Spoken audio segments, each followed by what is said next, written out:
Let's just baby check the volume now. Kung taga-Kabasalan ka, saan ito na lugar? Comment lang sa comment section. Ayan guys, Matan. Nandito ako sa tulay ngayon guys, kasi malapit ito sa work namin. Kaya ito.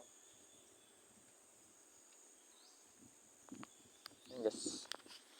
Ang ganda ng view dito guys, kasi malapit lang to sa work. Sa workouts. Grabe guys, maganda ng view dito guys.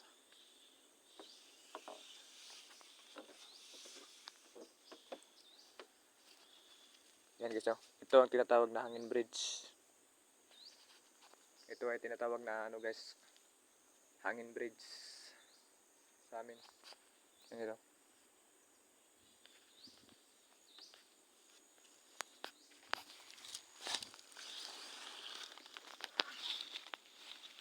Yan ang stand.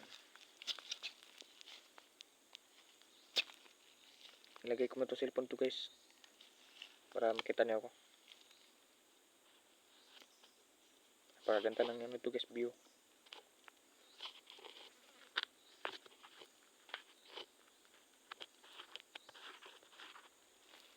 Ito guys kasi di ko malagay yung cellphone ko.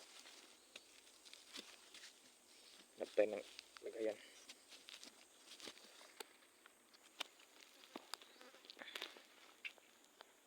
Yan guys.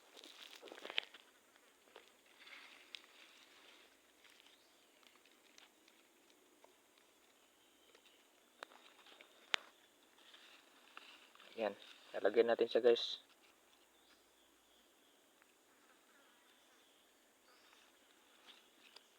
Lagyan natin siya doon sa gilid ng yuta para di siya matumba.